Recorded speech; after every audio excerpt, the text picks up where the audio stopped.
All right. See here. Can everybody hear me? Can you hear me? All right.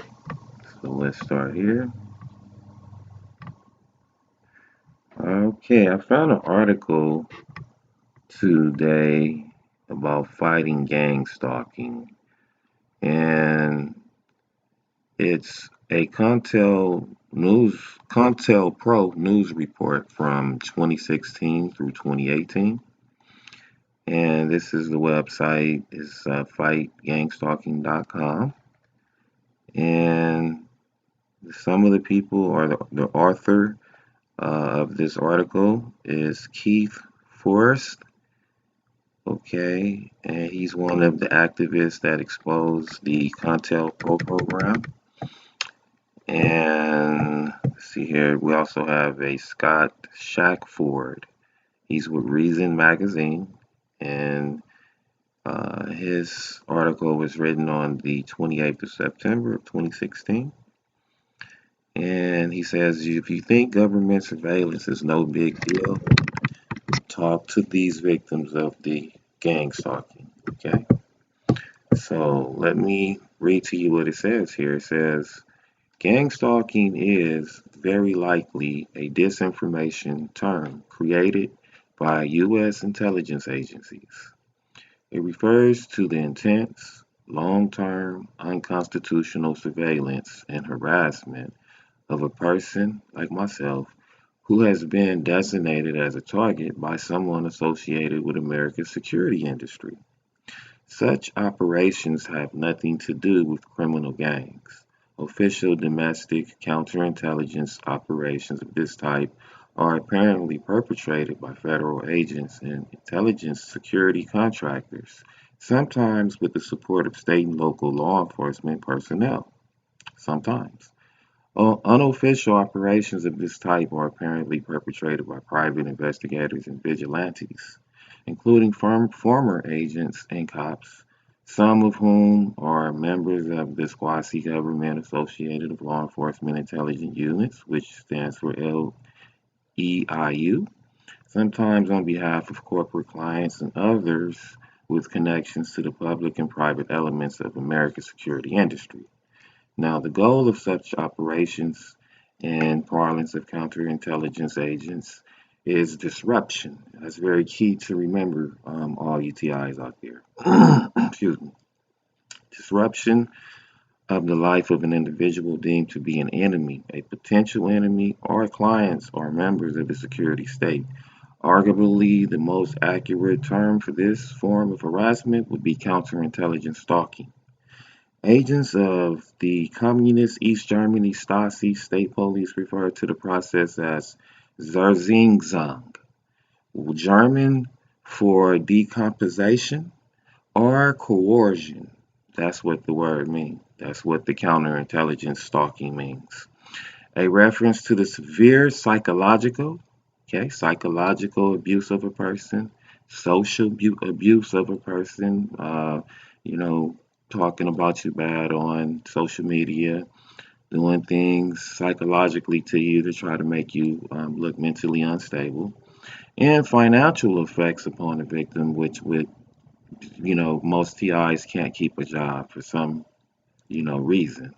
So American and British victims have described the process as a no-touch torture, because this is literally torturing a person by not letting them have a job, by discrediting the person, defaming the person in the social media forum and in the public, and playing psychological mental games with the person is a no-touch torture system.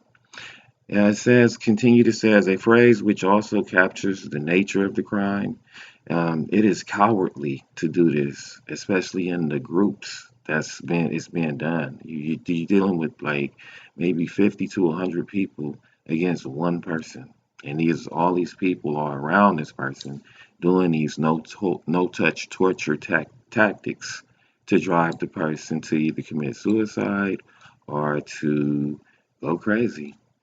So a phrase which also captures the nature of the crime, as I said, is cowardly, is unethical, It's unethical. It's inhumane to do somebody, to treat a human being, a child of God, something that God created, a person that has dreams, ambitions, life, a person that wants to raise a family, to have success in their life, to make a difference in their life, to be a positive force in the world, that you would want to unethically treat someone like that for no reason.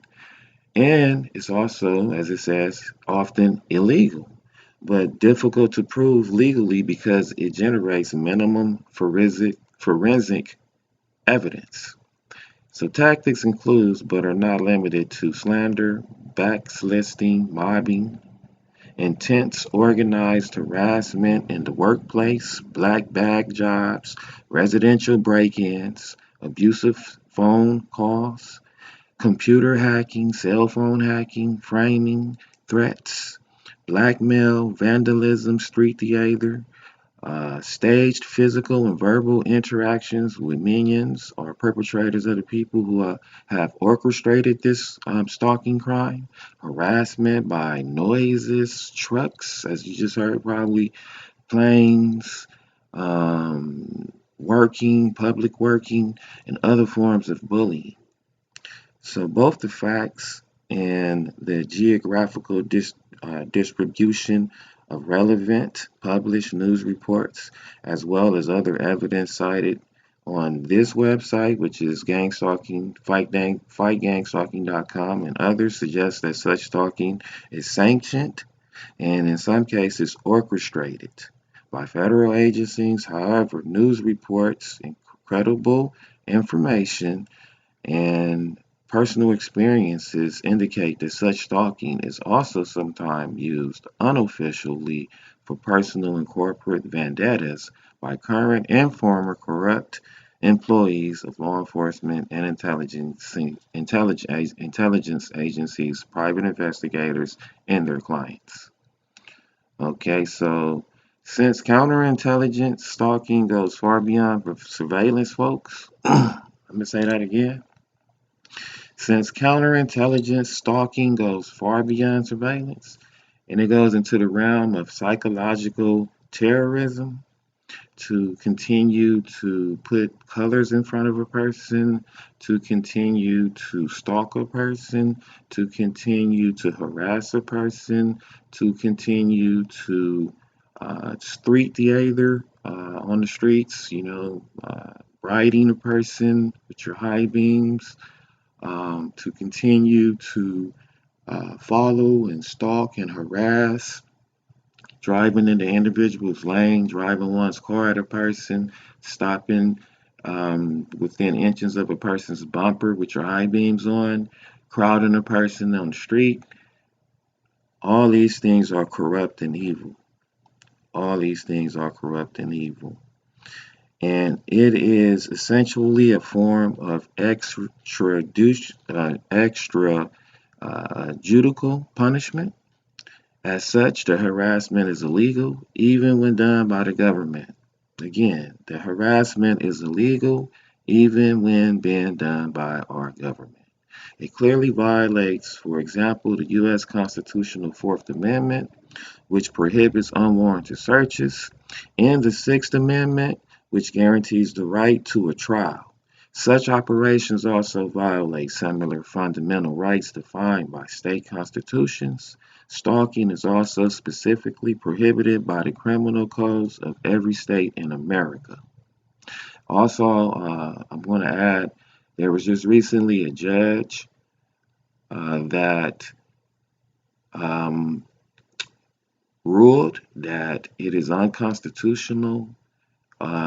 It goes against the American citizen rights to be put on this government watch list. Okay, and this was just recent. So let me continue. So crimes against Americans at the hands of corrupt government agents and private security thugs have a long history in this United States. The FBI's CONTELPRO program scandal in the 1970s was the most notorious high-profile example. That's what happened with Martin Luther King. Also, he was involved in that. They were uh, doing the program on Martin Luther King. But similar abuses of power by the Red Squads, the state of local law enforcement intelligence units. Okay, it's the reason why you're seeing so many colors as far as the red and the black together, which also represents Satan followers. But it would make sense that you see so many red vehicles if you're being targeted in that way. And private detectives date back to the 19th century. Okay, so I'm going to stop right there on gang stalking, and I'll come back to part two. Okay, in just a few. God bless. I'm going to set up some things so folks can donate to help me to get the word out, to just, helping with the paper to make the flyers and helping, with organizing and trying to, get the good people that's in our government, the good people that's in the world that's of God to help fight this battle with us. Because this isn't our battle, this is God's fight. And we've been chosen to be put in this, so we need to have the good people that's out there to be informed and help us to stop this form of terrorism in our country. All right. All right. So part two will be coming soon. God bless everybody. And again, this is God's only child. So please subscribe to the channel and have a blessed day.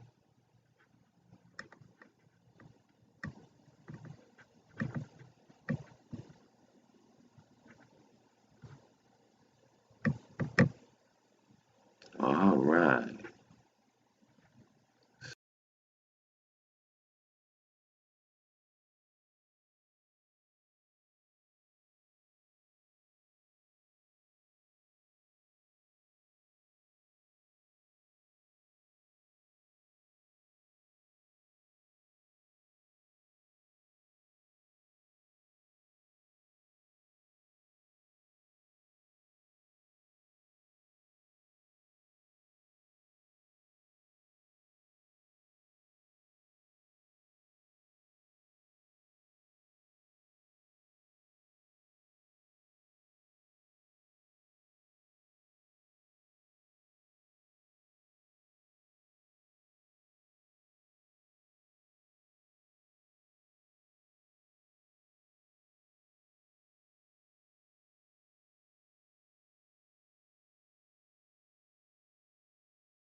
Red squads.